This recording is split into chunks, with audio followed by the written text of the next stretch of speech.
Well, hello, free people of the Rocky Mountain region. My name is Brandon, and welcome to this Free State Colorado interview. Today, I'm joined again by Cory Gaines, a Colorado political writer whose Colorado Accountability Project Substack is a must read for Liberty-minded Coloradans to keep you informed about what's happening across our great state. Well, Cory, I hope you are well, and thank you for joining me today. Yeah, thank you for the kind words about it being a must read. I appreciate that. Oh, for sure it is, because you get a perspective, you get some concepts out there that are definitely not being talked about in the mainstream media. And unfortunately, Cory, so much of our mainstream media is publicly funded. So, I've really been enjoying your writings about these publicly funded media entities who are using their platform to promote themselves and really challenge this idea of having their funding cut. Can you tell us about that? Yeah, a couple of years ago, I started saying, well, I'm going to branch out from talking about elected officials and start talking about the media because whether it's public media or for profit or nonprofit media, especially here in Colorado, there's a pronounced tilt to it. And so I've been following it a while. And what I've noticed this year, it seems like it's kind of stuck with me more this year than in other years, is how much public media. So here in Colorado, that would be Colorado Public Radio, KUNC. There's a bunch of other smaller outlets, and Rocky Mountain PBS.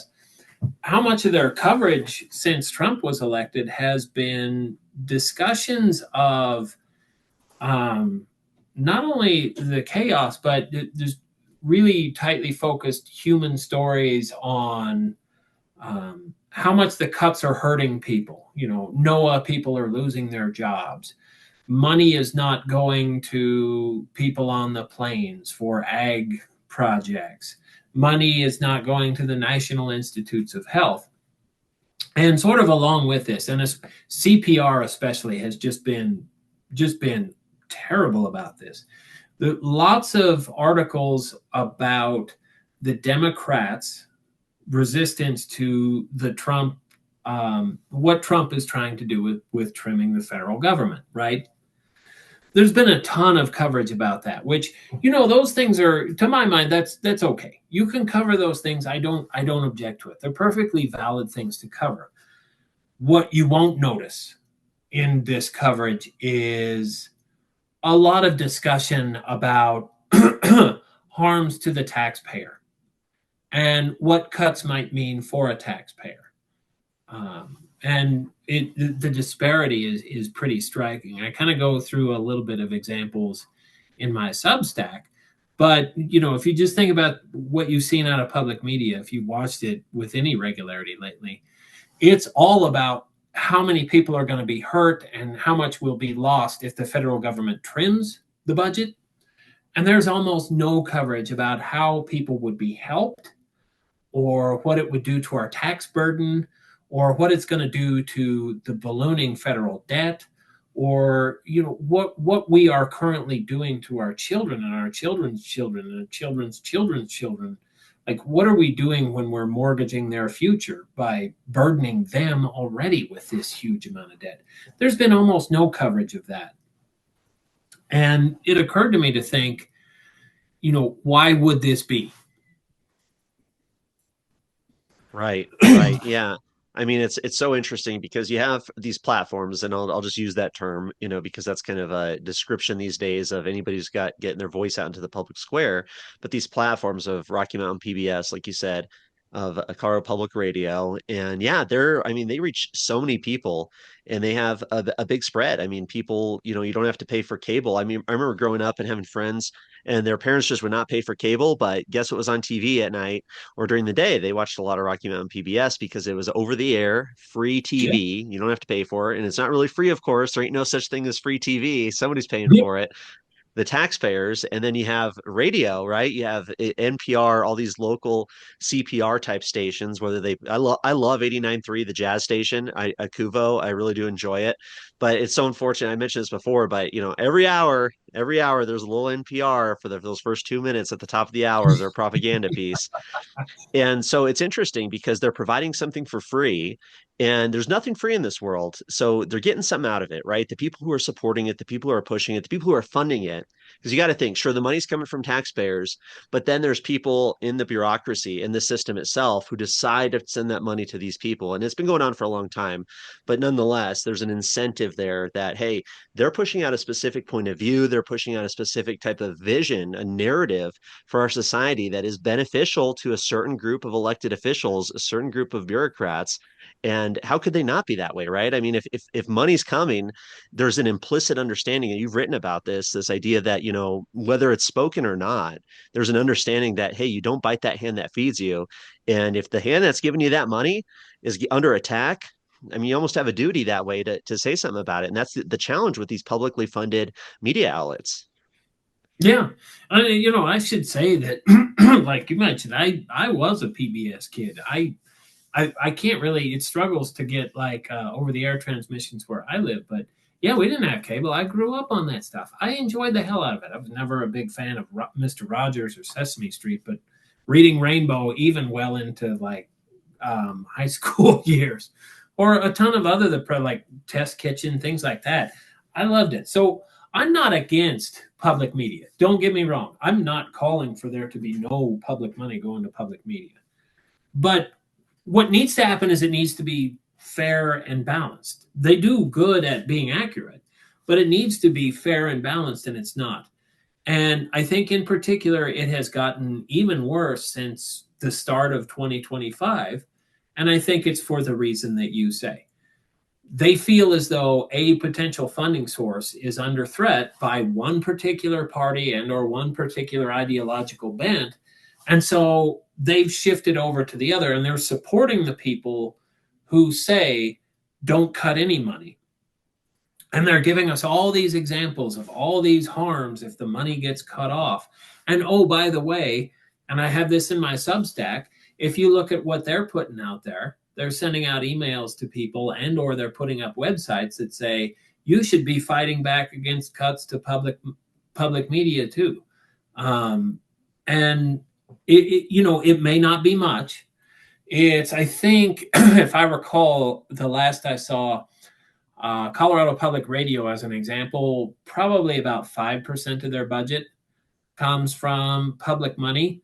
They get the rest of the 95 from donors and probably endowments and investments, but it's not zero.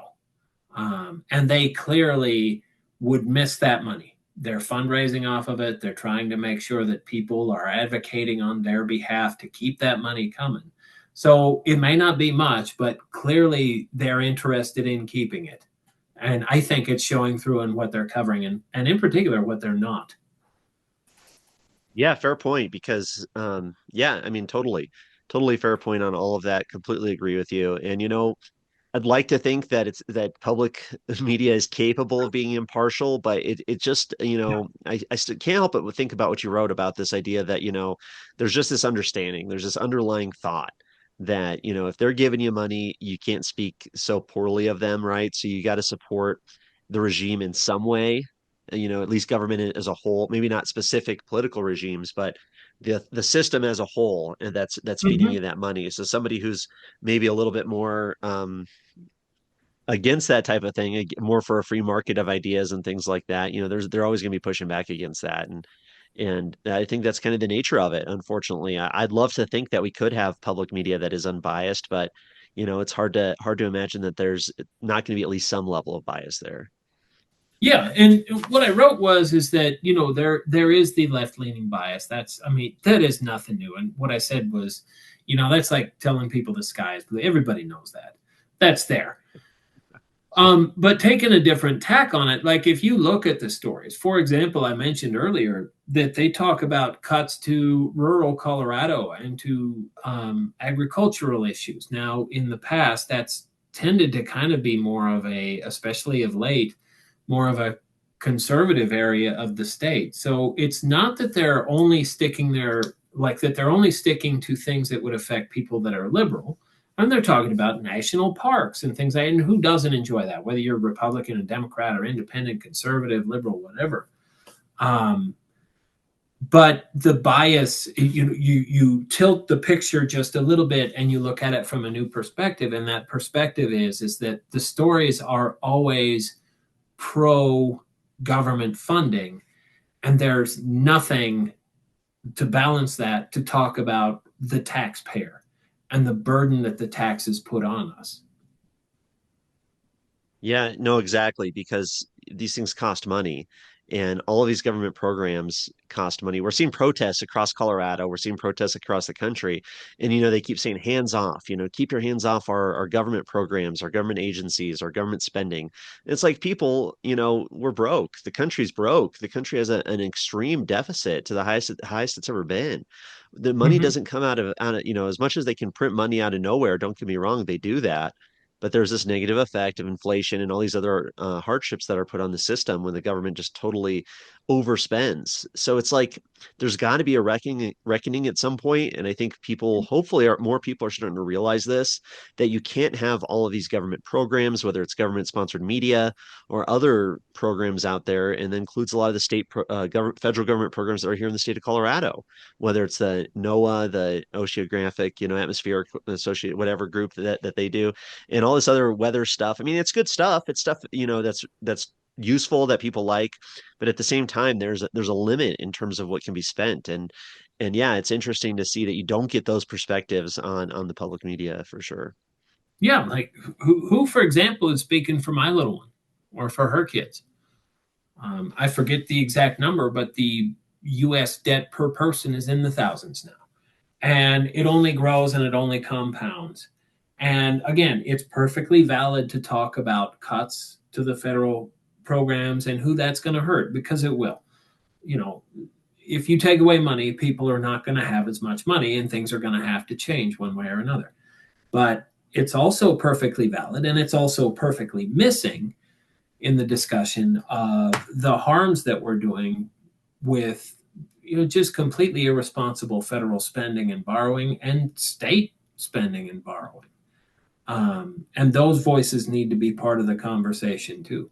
And I'll tell you this: in looking backwards, this sort of orientation toward uh, recipients of government money instead of payers of government money, this seems to be something from the past as well. I went back, and you always, in order to make it finite, you have to look at only certain amounts of things. But I look back at, for example, student loan forgiveness from the Biden administration, to go back and look at that coverage. And again, it was in favor of it for a large part, but a lot of the discussion, like the CPR did an interview with somebody from Chalkbeat about it, and the focus in the CPR article was who's hurt by student loans. Are people of color going to be especially hurt if these loans aren't forgiven? And again, we're like, okay, fine. Where is the talk about the people of color who are going to have to pay? They didn't borrow, but they're going to have to pay for everybody else if the loan gets forgiven. So it wasn't even necessarily always just a Trump thing. I think it's, as much as anything, it's an orientation toward tax beneficiaries as opposed to taxpayers. Well, and I definitely encourage people to check out your Substack. I love how you put screenshots and links and everything's documented. And it's really fun the way that your style is too, because you present what they say. Here's a screenshot of this news article of here's this public news entity, what they're saying now, and then your commentary saying, hey, read this, tell me what you think. Do you think like I do that, hey, maybe there's some bias in here, maybe there's some issues, and just going through those examples, I think is so needed because like you said, it adds to that conversation. It prevents a different viewpoint from people to say, hey, here's what they missed. Here's the more to this, here's the rest of the story, right? Here's the more to the story that they're not talking about. And like you said, I think that is so important because there needs to be that level of balance. And it's interesting because, it's something we've talked about before, the distrust in the media, distrust in the government. So much of it goes hand in hand. and it's a double the effect when it's some form of state funded media, right? Because you're like, hey, everybody Right. hates the media, a huge percentage of the population hates the media, huge percentage, and then there that Venn diagram overlaps right there, and it's like Right. Yeah. outsized. Yeah. And the other thing, I just so that I don't forget to mention it, as long as they are taking public money, even if it's 5% and the rest is 95%, the other one, you should not feel any shame nor any hesitancy towards speaking up and telling them what you think, because it is your money. They are spending your money, and they should therefore, just as much as any politician, be accountable to you for what they're doing. So don't feel bad about speaking up. Send an email. A lot of times, if you look at the reporter's stories, it's Rocky Mountain PBS or it's CPR especially, click on the name of the reporter and up will come their email. Hit that email link and send them something and say, hey, I noticed this about your story and you're missing this perspective. Now, you probably will get what I have received 1,000 times because I send questions, and I also send quite a few emails to reporters about this and that's wrong with their article. You might get a brush off. But again, it's your money. Speak up for it. Definitely, we got to hold them to a higher standard because of that, because they're taking some of our money, and they got to be more fair. I think that's something that everybody should be able to agree with. So Yeah. yeah, really appreciate your writing, appreciate your work, and especially all the media studies. I find that so fascinating because I can't help but think why Colorado is in the state it's in, why Colorado voters vote the way they do, why our policies are the way they are, why certain politicians get elected. So much of it still has to do with the media coverage. It's just the reality of it. I talked to some older Coloradans who are relatively conservative, and it's interesting having these conversations with them, and they start parroting some of these talking points. And I'm like, I know them well enough to know that they didn't necessarily go into the congressional website, read the bill.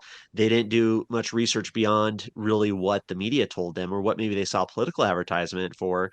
And it shapes so much of their thoughts. And it's so powerful. It's so interesting to see. And I know it's something we've talked about many times, and I hope we can continue this conversation into the future because it's just so important for this alternative media or alternative voices to have more of that media share, to have more of that, make it more of that media landscape, so we can present some Mhm. different views and add some to it. Because, yeah, I mean, the like you said, the bias is nothing new.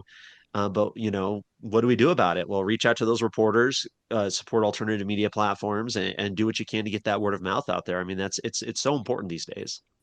Yeah, I agree. I think that watching widely and not just major media outlets, watching widely is hugely important. Watching Free State Colorado, reading stuff from Complete Colorado. There's a couple others, and I struggle to think of their names right now. If I can think of them, I'll tell you. Maybe we toss it up in Substack. But even your local stuff, like there's this little tiny hyper local thing called the Lakewood Informer, and I've shared a couple of their posts. Watch that stuff because you're going to see some really important local stories if you're in and around Lakewood. That again, the bigger outlets, it's not sensational, it's not sexy, it's not going to make a lot of page clicks, so they're not going to cover it. So read widely and across the ideological spectrum too. Like every CPR article you read, you go read something from Complete Colorado because there's never any way to get rid of the bias. The best you can do is eat a varied diet, so to speak, so that all your bases are covered and you get all your vitamins. Well said, sir. We'll really appreciate your work. Really encourage people to subscribe to your Substack, to pay attention and follow you on social media as well. I know you have an X account and love seeing your Yeah. posts on there. So I'll link everything at freestatecolorado.com, and of course link your Substack there as well. But yeah, any other final thoughts on this topic, Cory? No, I think that about covers it. Like I say, don't be afraid to speak up to those doing the public media because it's your money. Well said, sir. Appreciate your time and look forward to talking to you again. Thanks. Glad to be here. Appreciate you having me on. All right, take care.